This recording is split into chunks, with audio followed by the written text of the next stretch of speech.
শুভ সকাল বন্ধুরা, তোমরা কেমন আছো? আশা করি সকলে ভালো আছো। আমরাও তোমাদের আশীর্বাদে সকলেই ভালো আছি। যারা আমার থেকে বড় আন্টি এবং আঙ্কেলরা আমার ভিডিও দেখে তাদেরকে স্থানভেদে প্রণাম এবং আমার ছোটদের প্রতি রইল অনেক অনেক ভালোবাসা। আজকের ব্লগটা আমি এখান থেকেই শুরু করছি। সকাল সকালেই দেখো ঘরের বাইরটা ঝাঁট দিতে শুরু করে দিলাম। কেন বলো তো?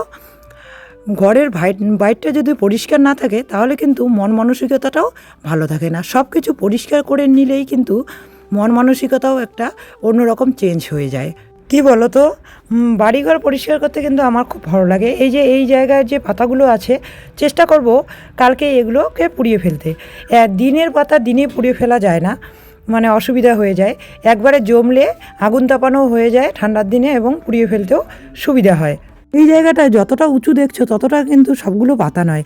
এখানে মাটিগুলো জমতে জমতে কিন্তু গাছের গোড়াটা অনেকটা হয়ে গেছে, উঁচু হয়ে গেছে। তো তাতে কি গাছের উপকারও হয়ে যায়, আবার মাটিটাও দিতে হয় না এক্সট্রা করে। বর্ষার সময় কিন্তু গাছের গোড়ার মাটিগুলো ধুয়ে চলে যায়, আবার কিন্তু বর্ষা বেরোলেই গাছের গোড়ায় মাটি দিতে হয়, না হলে গাছের শিকড়গুলো বের হয়ে যায়, গাছের ভিটামিনটা কমে যায়। আবার গাছের গোড়ায় মাটি দিয়ে জল দিলে গাছটা কিন্তু পরিপূর্ণভাবে সুস্থ থাকে। তো ওখানে ঝাড় দিয়ে জমানোর কারণ হচ্ছে মাটিগুলো ওখানে জমে যায়, তাহলে সুবিধা হয়। তো যাই হোক, দেখো ঝাড় দেওয়া শেষ করে চলে আসলাম কলের পাড়ে। সমস্ত বাসনপত্র ধুয়ে নিয়ে হাত মুখ ধুয়ে চা খেতে চলে যাব। আজকে হয়তো বা রৌদ্র উঠেছে না, মিস্ত্রি চলে আসবে। বেশিরভাগটা ঠান্ডা পড়লে মিস্ত্রিরা আসতেই চায় না, মানে ঠান্ডায় নাকি ওদের প্লাস্টারের কাজ করতে অসুবিধে হয়, যার জন্য ওরা কাজটা করতে চায় না। কবে থেকেই ভাবছি যে সম্পূর্ণ তুলসী মঞ্চটা হয়ে গেলে তোমাদের সঙ্গে শেয়ার করব, আর বাড়িঘরটার কাজ কমপ্লিট হয়ে গেলে একটু বাপের বাড়ি থেকে ঘুরে আসব, সেটা আর হয়েই উঠছে না। এদিকে দেখো মা বাড়িতে চলে এসেছে, যার জন্য আমার কাজ কিছুটা কমে গেছে। মা গরুর জন্য জল গরম করে নিচ্ছে। মার যেহেতু বয়স হয়ে গেছে, তো গরুর জল গরম করে নিয়ে আবার স্নানের জল গরমটাও করে নেবে, কেননা ঠান্ডা জল দিয়ে স্নান করতে মার খুব অসুবিধা হয়, ব্যথা হয়। তো এই জন্য জল গরমের কাজটা মাই করে নিচ্ছে। এদিকে দেখো আমি ঠান্ডা জল খেতে পারি না জন্য একদিকে হাঁড়িতে জল গরম বসিয়ে দিচ্ছি, আর একদিকে চা বসিয়ে দিয়েছি। চাটা করে নেব। আর এদিকে দাদা চলে এসেছে গাই দোয়ানোর জন্য, আর দাদা যেহেতু এসে গেছে তো একবারেই সবাইকে চাটা দিয়ে নেব। আজ ঘরে বিস্কুট ছিল না, তো মা কালকে টোস্ট নিয়ে এসেছে, টোস্ট দিয়ে চা খাবো। আর দেখো এই কৌটাটা না খুব সুন্দর, বাবুর খাওয়ার ছিল এই কৌটোটাতে। তো আমি কৌটোটাকে খুব যত্ন করে রেখেছি, আমার খুব ভালো লাগে। শিং লাগানো একটা কৌটো, মানে কীরকম যেন পুতুলের মতো, কার্টুনের মতো। তো যাই হোক, এদিকে জল গরমটা হয়ে গেছে। জল গরমের গ্যাসটাকে একটু বন্ধ করে দেব, বন্ধ করে দিয়ে চাটাকে নামিয়ে নেব। আর ছেলে এখনও ঘুম থেকে ওঠেনি, ছেলেকে ঘুম থেকে তুলতে হবে, ব্রাশ করাতে হবে। মানে একটা বাচ্চা হলে যা হয় আর কি, সমস্ত কিছু করে দিতে হয়। আজকে যদি দুটো বাচ্চা হতো তাহলে হয়তো একা একাই সব কিছু করে নিতে পারতো। আর অ্যাকচুয়ালি আমি ভরসা পাই না একটা কি দুটো কি, আমার এটা ছোটোবেলার থেকে ওকে মানে করতে করতে একটা অভ্যাস হয়ে গেছে। ব্রাশ করানো, ঘুম থেকে তোলা, খেতে দেওয়া, খাওয়ানো। যদিও বা আমি কখনো শরীর খারাপ থাকলে যদি না করি, তাহলে মা সমস্ত কাজ ফেলে রেখে আগে নাতির কাজটুকু করে নেয়। প্রচণ্ডই ভালোবাসে নাতিকে, যার জন্য মা এক ফোঁটাও ওকে একটু মানে কোথাও যাতে আঘাত না পায় বা কোনো কাজ যাতে ওকে করতে না হয়, সবগুলোই আগেই করে দেয়। কি বলো তো, ও কিন্তু এখন বড় হয়ে গেছে, ও কিন্তু একা একা করতে পারে, তবুও মানে হাতে ধরে করতে করতে না একটা অভ্যাস হয়ে যাওয়াতে আমরা আর কেউই ওকে একা একা ভরসা করতে পারি না। কিন্তু এখন ভাবছি আস্তে আস্তে ওকে একা একা সব কিছু করতে দিতে হবে, যেরকম স্নান করানো, খাওয়ানো, সব কিছুই। তো দেখো এদিকে আমি একদম একটুখানি মুড়ি নিয়েছি বাটির মধ্যে। তো বিড়ালটা খুব কান্নাকাটি করছিল, তো মেখে আগে প্রথমে ওকেই একটুখানি দিয়ে নিলাম পাকাতে। তো এবার চা খাওয়া শেষ করে চলে গেলাম ল্যাপ ব্ল্যাঙ্কেট নিয়ে পুকুর ধারে। কি বলো তো, শীতের দিনে এগুলোকে একটু শুকিয়ে নিলে ভালো লাগে, গরম গরম থাকে। আর রাত্রে বিকাল হতে হতেই তো ঠান্ডা পড়ে যাবে, আর রাত্রে কিন্তু আরাম লাগে গায়ে দিতে। আর তো এগুলো তো ব্ল্যাঙ্কেটটা তো এখন ধোয়া হয় না, কেননা ধুয়েই বের করেছি। আর লেপের কাভারটাও ধুয়ে বের করেছি। লেপের কাভারটা কিন্তু খুলে খুলে ধোয়া যায়, কিন্তু ব্ল্যাঙ্কেটটা তো আর ধোয়া যায় না। এবার ভাবছি ব্ল্যাঙ্কেটেও একটা কভার লাগিয়ে নেব। তো যাই হোক, কবে থেকে জমিতে যাওয়া হচ্ছে না, জমিতে চলে যাচ্ছি, কেননা গাছগুলো যে লাগিয়ে এসেছি, তোমাদের দাদাভাই রোজ দিনই জল দেয়। তো আজ ভাবলাম যে আমি জলটা দিয়ে আসি, তোমাদের দাদাভাই বাজারে চলে গেছে। তো জল দেওয়ার জন্য চলে আসলাম জমিতে। দেখো বাঁধাকপি ব্রোকলির চারাগুলো কিন্তু সুন্দরভাবে লেগে গেছে, আর কয়েকদিন পরে যত্ন করলে বা সার দিলে হয়তো বা মানে হয়ে যাবে। চেষ্টা করছি যাতে হয়। এবার সার কিনে কিনে এনে তো দিতে হবে। এদিকে দেখো লঙ্কা গাছগুলো কিন্তু মানে হয়ে গেছে, মানে কি বলো তো, আর মরার চান্স নেই। তারপরেও বলতে পারছি না, কখনো কখনো পাখি নানান ধরনের প্রাণী এসে নষ্ট করে দিয়ে যায়। তো যাই হোক, জল দেওয়া শেষ হয়ে গেল। নন্দিনীর মা দিদি বারবারই বিরক্ত করছিল যে চল কয়েকটা শাক তুলে আনি। তো আমি বললাম যে এখন যদি আমি শাক তুলতে যাই তাহলে ছেলেকে রান্না করে খাইয়ে স্কুলে পাঠাতে হবে, লেট হয়ে যাবে। বলে কি আয়, আমিও একটু হেল্প করব। দেখো, একজন দুজনের শাক কিন্তু অল্প একটু তুললেই হয়ে যায়, কিন্তু কি বলো তো, এবার মিস্ত্রি আছে দুজন, আমরা দুজন, তো ছেলেও আমার শাক খেতে প্রচণ্ড ভালোবাসে। মোটামুটি এক ঝুড়ি না তুললে কিন্তু অল্প একটু হবে। আর শাক জিনিসটা এরকমই যে অনেকগুলো দেখায় কিন্তু রান্না করলে কিন্তু কমে যায়। তো তারপরেও ভাবলাম যে না, তুলেই আসি। আমি তো শাক খেতে খুব ভালোবাসি, শাকটা আমার খুব ভালো লাগে। ভালো করে দেবা, আজকে কিন্তু প্রথম স্কুল, টাটা করে দাও। যাও। ঠিক আছে, যে মাই সুন্দর করে সেজে গুজে বালু খাচ্ছে, বালু চামচ দিয়ে। এদিকে এদিকে দেখো, হ্যাঁ টা করে দাও, টাটা করে দাও, ভালো করে দাও, টাটা। হ্যাঁ, কি নিছো মা বাটিতে, কি নিছো দেখি, কি নিছো? বালু। তোমাদের সঙ্গে আর শেয়ার করা হয়নি, ছেলেকে কিন্তু আমি শাক তুলে এসে স্নান সেরে মানে পাঁপড় ভাজা, আলু সিদ্ধ আর একটুখানি ডাল সিদ্ধ দিয়ে খাইয়ে দিয়েছি। তো ডাল হয়ে গেছিলো, ডালটা সিদ্ধ হয়ে গেছিলো, ওকে দিয়ে খাইয়ে ওকে পাঠিয়ে দিলাম।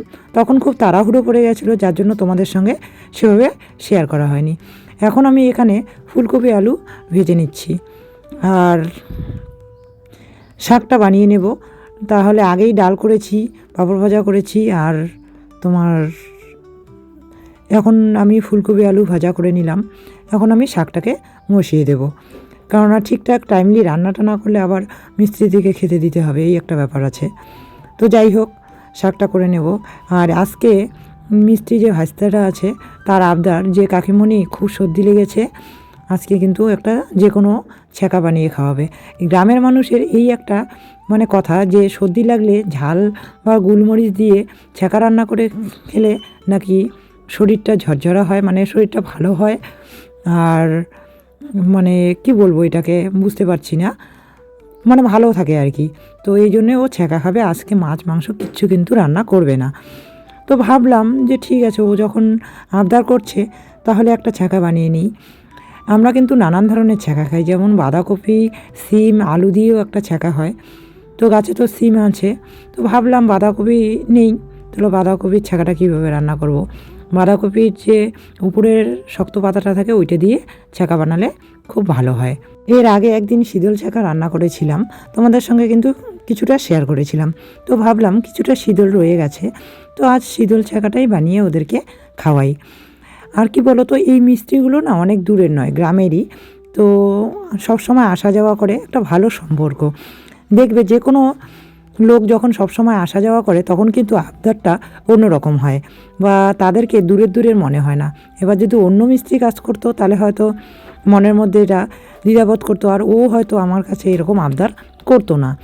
তার জন্য ভাবলাম ঠিক আছে, এগুলো তো কাছের মানুষ, ওরা সবসময় আসে। আর ওর বাবা বা ওর মা, দিদি, দাদারা সবসময় নাকি আগে এই বাড়িতে কাজ করতো। তোমরা জানো এটা ধনী বাড়ি নামে পরিচিত। তো এই বাড়িতে অনেকেই কাজ করতো, অনেকেই থাকতো। তো যাই হোক, কথা বলতে বলতে দেখো আমার কিন্তু শাকটা হয়ে গেল, আমি বসিয়ে দিলাম শীতল। তো শীতল জায়গাটা আমি তোমাদের সঙ্গে শেয়ার করছি। তো প্রথমে আমি গরম জল দিয়ে শীতলটাকে একটু গুলিয়ে নিয়েছি। অনেকে অনেকভাবে রান্না করে, অনেকে পুড়ে রান্না করে, পুড়ে রান্না করলে খানিকটা তিতা তিতা ভাব থাকে, এই জন্য আমার ভালো লাগে না। গুলে নিয়েছি, তেল তেজপাতা দিয়ে শীতলটাকে নিয়ে ভালো করে ভেজে নেব। ভেজে নেওয়ার পরে আমি কিন্তু এটার জন্যও কিন্তু মশলা করতে হয়, একটুখানি জিরে, আবার গরম মশলা, ডালচিনি, তারপরে হচ্ছে রসুন বাটা, তারপরে লঙ্কা বাটা, গোলমরিচ বাটা, সমস্ত কিছু বেটে নিয়েছি। বেটে নিয়ে ভেজে নিয়ে এই যে ভাতের ফ্যানটা দিয়ে এটা বানাতে হয়, ভাতের ফ্যান দিয়ে দিলাম। আর এই সোডাটাই হচ্ছে মেন, সোডাটা দিলে দেখবে কি সুন্দর ছ্যাঁকাটার কালারফুল হয়ে গেছে। অনেকেই ছ্যাঁকাতে হলুদ দেয়, আবার অনেকেই দেয় না, আমি কিন্তু দেই না। তো দেখো এই যে একদম ছ্যাঁকাটা কিন্তু আমার রেডি। তো খুব সুন্দর একটা গন্ধ বের হয়, যারা খায় তাদের খেতে খুব ভালো লাগে। এবার যারা খায় না তাদের আবার ভালো লাগে না। তোমরা তো শহরে থাকো, তোমরা এই সমস্ত খাবার হয়তো খাও না, হয়তো ভাববে দিদিভাই তোমরা এগুলো কী খাবার খাও, কিন্তু দেখো কালারফুল কিন্তু খুব সুন্দর, এটা ঝাল ঝাল টাইপের একটা রেসিপি। এটা খেতে কিন্তু দারুণ মজা লাগে। আর দেশীয় মানুষ এই ছ্যাঁকাটাকে খুব গুরুত্ব দেয়, খুব মজা করে খায়। তো মিস্ত্রিদেরকে খেতে দিয়ে দিলাম, মিস্ত্রিদের খাওয়া শেষ, এখন আমরা তিনজনেই বসে পড়েছি। ছেলে কিন্তু ছ্যাঁকা খাচ্ছে না, ওর ডাল শাক দিয়ে খাচ্ছে, যেহেতু শাকটা ওর ফেভারিট, ডালটাও ও খুব পছন্দ করে। আর ছ্যাঁকাটা তো ঝাল ঝাল হয়, ওকে আমি দেই না, তারপরেও একটুখানি নিয়েছে, কিন্তু খেতে পারবে না। তো যাই হোক, খাওয়া দাওয়া সেরে নেব। খাওয়া দাওয়া সেরে নিয়ে মিস্ত্রি বাড়িতে থাকলে তোমাদেরকে কি বলবো, মানে সবসময় ওদের পিছনে লেগে থাকতে হয়। তো যাই হোক, দেখো আমাদের কিন্তু ওই যে গোয়ালঘরের পিঠটা গাঁথা হয়ে গেছে, জল দিচ্ছি, কিন্তু এখনও প্লাস্টার করেনি। মিস্ত্রির কথা হচ্ছে যে একবারে তুলসী মঞ্চটা করে তারপরে ওটা প্লাস্টার করবে, আর ওইটা প্লাস্টার করলে কিন্তু আমি মাটিগুলো সমান করে দিয়ে মুছতে পারি। তো দেখো খাওয়া দাওয়া সেরে এই যে বড় মাদের বাড়িতে চলে আসলাম কালাই ভাঙানোর জন্য। এই যে ঠাকুরি কালাই, এটাকে মাছ কালাই বলে অনেকে, আমরা কিন্তু ঠাকুরির ডাল বলি এটাকে। এই যে এটা ভাজা ডাল, এটাকে ভাঙতে হবে, ভেঙে তারপরে উড়ুনে দিয়ে আবার কেড়ে নিতে হবে। গোবিন্দ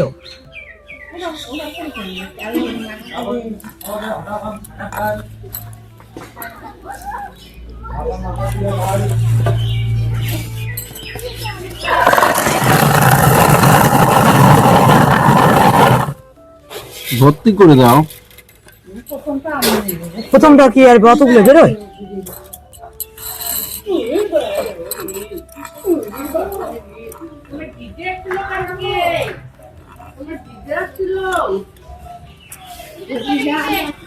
তো দেখো এটা কিন্তু অনেক দিনের পুরনো জিনিস, যা সবার ঘরে নেই, এটা এখন অনেকদিন পুরনো হয়ে গেছে। এই ডালটা দিয়ে অনেক কিছুই খাওয়া যায়। আমরা দেশীয় মানুষরা এই ডাল দিয়ে শামুকের হোরপা খাই, তারপরে ঠাকুরের ডালের ছ্যাঁকা খাই। যদিও বা আমি খাই না, এই ডালটা আমার বিশেষ একটা পছন্দ নয়, কিন্তু দেশীয় মানুষ খুব পছন্দ করে এই ডালটা। এই ডালটা আবার গুঁড়ো করে মাছের মাথা দিয়েও কিন্তু খাওয়া যায়। হচ্ছে কি বলতো, এটা আমাদের মানে ঠাকুমাদের, তো আমাদের আমি বলেছি আমাদের মানে আমার শ্বশুরমশাই 3 ভাই। তো এটা কাকুদের ঘর, এই যে দেখা যাচ্ছে এটা কাকুদের ঘর, এটা এই বেশে বড় মাদের ঘর। এটা একবার আমাদের বাড়িতে থাকে, একবার বড় মাদের বাড়িতে থাকে। এটা একমাত্র আমাদেরই আছে, সবাই এটাতে ডাল ভাঙিয়ে নিয়ে যায়, আর কিন্তু কারো বাড়িতে এটা নেই। এটা অনেক পুরনো, এটা ঠাকুমা কিনেছিল, ঠাকুমার আমাদের, তো সবাই আমরা ইউজ করি। তো যেমন বোনির মা দিদি ভাইয়েরও অধিকার আছে, আমারও অধিকার আছে, বা পরে ভবিষ্যতে যদি আমার কাকাতো ভাইটা যে জয়দীপ, ওর যখন ছেলের বউ আসবে তারও অধিকার থাকবে।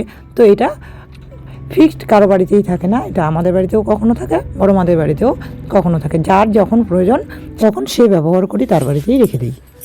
তো চা বসাবো, ভাবলাম একটুখানি পেঁয়াজ লঙ্কা দিয়ে মুড়িটা ভেজে নিই, ঝালমুড়ি বানিয়ে নিই আর কি।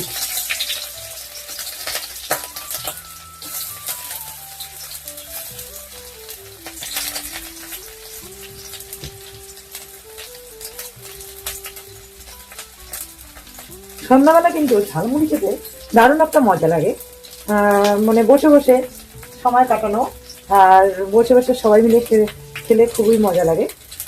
তো ভাবলাম একটু ঝালমুড়ি বানিয়ে নিই।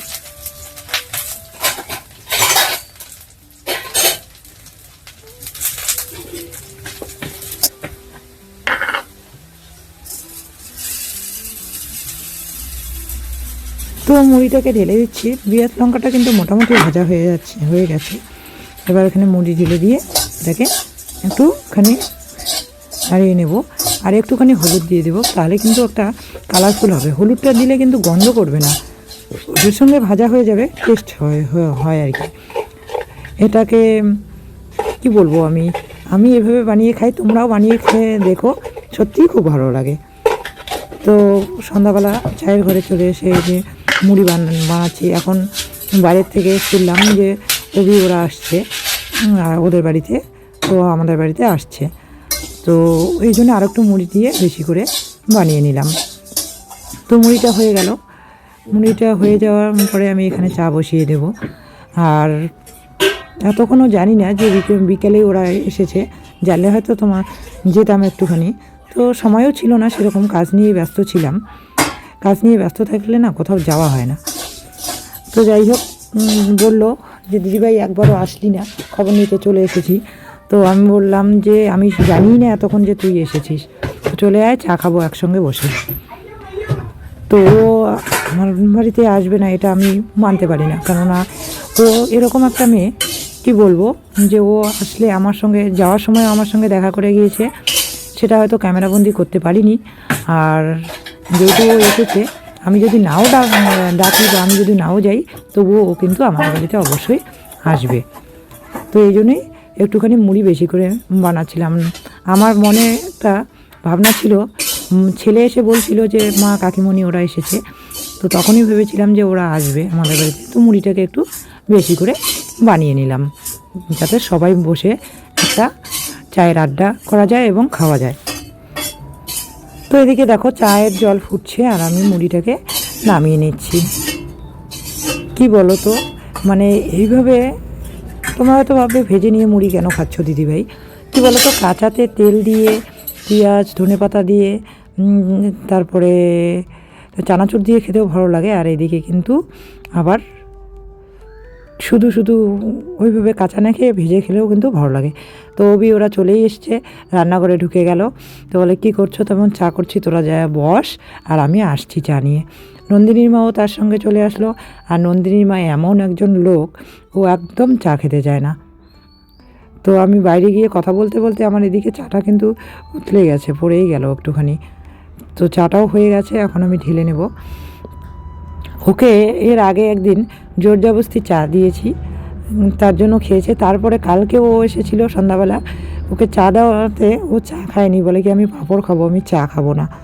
তো যাই হোক, এই যে সন্ধ্যাবেলা সবাই মিলে একটা আড্ডা দিচ্ছি চায়ের, খুব ভালো লাগলো। অনেক দিন পর মনে হচ্ছে যে আড্ডা দিচ্ছি, কেননা ওরা হুট করে চলে গেল, মন মানসিকতাটা মানে খারাপ হয়ে গেল। যদি কাছে থাকলে দিনে 2-1বার দেখা হয়েই থাকে, কিন্তু হুটহাট করে ডিসিশন নিয়ে ও চলে গেল। তো আমাকে বলেছিল কি করব বল। তো আমি ওকে বলেছিলাম যে দেখ, সবার প্রথম হচ্ছে বাচ্চার প্রায়োরিটিটা আমাদের কাছে সবথেকে বড়। সবথেকে ভালো লাগলো যে ও ফালাকাটা থেকে এসেও আমাদেরকে এতটা পরিমাণে ভালোবাসে যে সন্ধ্যাবেলা বিকেলে এসেছে, সমস্ত জিনিসপত্র গুছিয়ে নিয়েও সন্ধ্যাবেলা আমাদের সঙ্গে দেখা করার জন্য, আমাদের সঙ্গে আড্ডা দেওয়ার জন্য আমাদের কাছে এসেছে। তার মানে কতটা ভালোবাসা এবং কতটা আন্তরিকতা। মাত্র কিন্তু 2 দিন হয়েছে, কিন্তু মনে হচ্ছে যে অনেক দিন থেকেই ও এখানে নেই, এরকম একটা ব্যাপার। তো যাই হোক, অনেকটা আড্ডা দিলাম, তোমাদের সঙ্গে শেয়ার করলাম। আমাদেরও সন্ধ্যাটা খুব ভালো কাটলো আজকে। এইভাবে যদি ওরা পাশে থাকে, অবশ্যই আমরা এগিয়ে যেতে পারবো। তো বন্ধুরা, সন্ধ্যাবেলা দেখলেই সবাই মিলে আড্ডা করলাম, করে ওরা চলে গেল। তারপরে ছেলেকে একটু নিয়ে বসালাম, পড়াশোনা হয়ে গেল। আর প্রচণ্ড ঠান্ডা পড়েছে, আর কেন জানি আমার একটুখানি ঠান্ডা লাগলেই গলাটা ব্যথা করা শুরু করে দেয়। তো তাড়াতাড়ি আজকে রান্নাটা সেরে নিলাম। সিদ্ধ ভাত করেছি, তোমাদের সঙ্গে আর শেয়ার করিনি সেভাবে। তো খাওয়া দাওয়া শেষ, এখন আমরা শুয়ে পড়বো। তো ব্লগটা আর এই জন্যই বাড়াচ্ছি না, আর খাওয়া দাওয়ার ব্লগটাও দিলাম না রাত্রেবেলার। তো তোমরা সকলেই ভালো থেকো, সুস্থ থেকো, এই কামনাই করি। কালকে আরও একটি সুন্দর ব্লগ নিয়ে চলে আসবো তোমাদের সামনে। তো আমার ভিডিওটা যদি ভালো লাগে, লাইক, কমেন্ট এবং যারা নতুন আমার ভিডিও দেখছো অবশ্যই সাবস্ক্রাইবটা করে দিও।